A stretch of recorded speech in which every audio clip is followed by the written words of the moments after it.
Hello! And you didn't see that. I'll wave on camera. Hello. Welcome to Movie Scum. This is video number 2, second week in a row, same day even. Indeed. How are you doing this evening, Puck? Super duper. How about yourself, PBF, Peanut Butter Filter? Doing quite well, thank you very much. Awesome. Really kind of weird to ask ourselves that since we work together all day long, but whatever. Well, they don't know that. Correct. Very good. That's very true.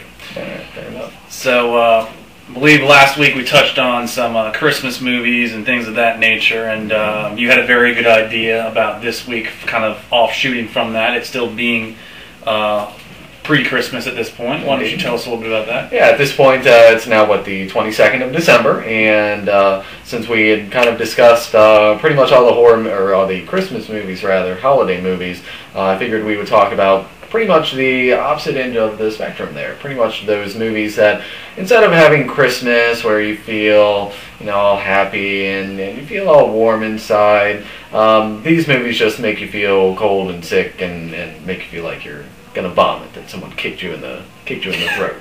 So in that vein, the first movie, actually somewhat relevant, is a movie called Inside. It's a French movie released by Dimension here a couple of years ago, and that actually took place on Christmas Eve. A 9-month pregnant woman is basically stuck in her apartment.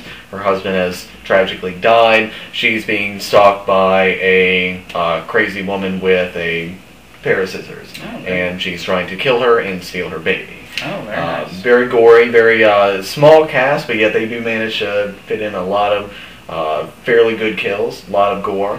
Great movie. Very good. I've not seen that movie. The plot sounds very familiar, but I can't say that I've seen that.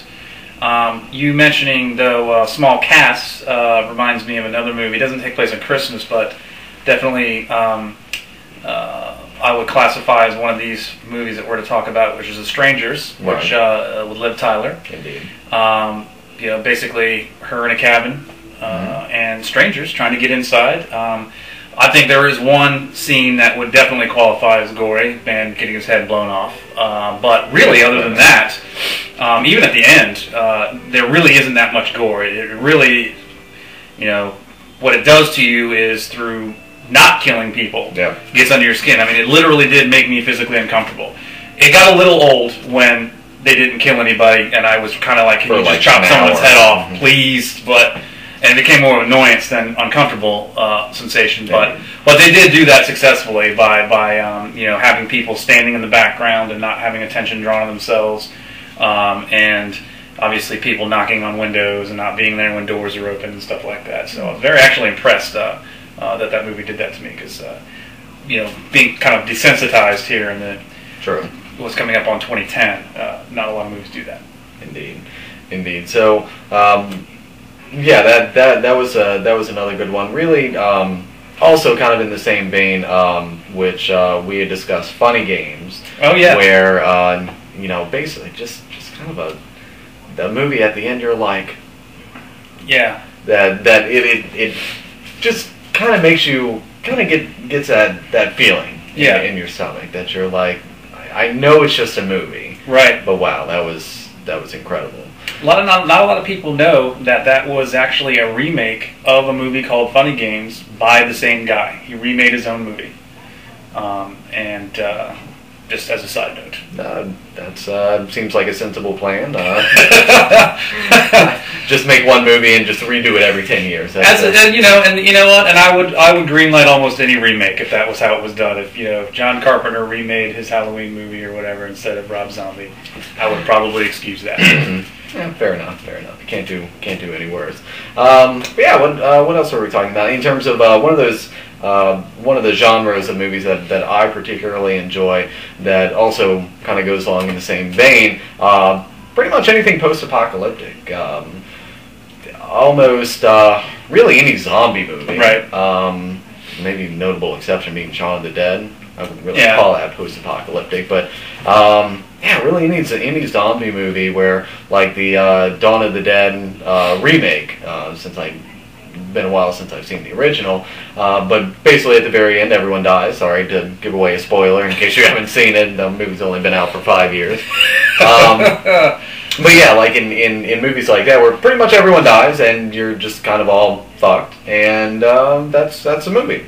Yeah. So really, you don't come away with it with any happy feelings, any goodness. I mean, almost like the movies recently made popular, almost harkening back to Faces of Death from what was that, the 70s, 80s, but like the recent spate of the torture porn movies, your Hostel, Saws, all like 18 of them now. And I must admit that I do like when movies end on a down note and it makes sense. Talking movies with people a lot, some people say, not just in this genre of movies, but in any that end on a down note, like that are depressing. Like, for example, one of my favorite movies is Requiem for a Dream, directed by Darren Aronofsky, which is a very good study of addiction, not just heroin addiction, but other types of addiction.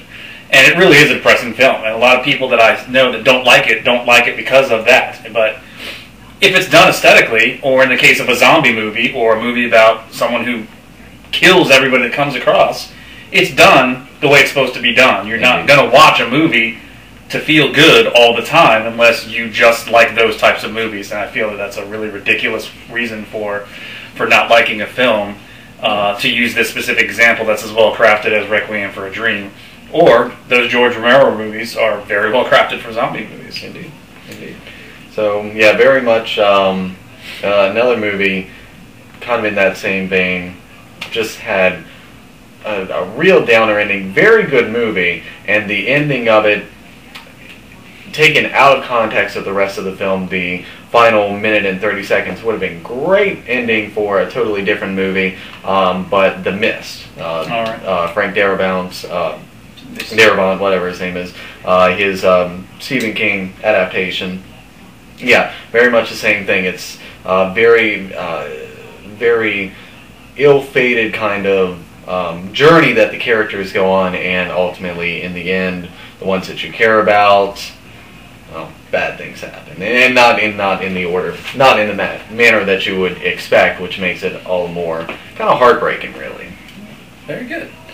Well, that's going to be about it, I believe, for this week. Very interesting talk, as was last week. So hopefully next week we'll be able to do this again. Indeed. I enjoy it. So if you have not already become a fan of Movie Scum on Facebook, please do. The URL is scumomovies.blogspot.com. That's right.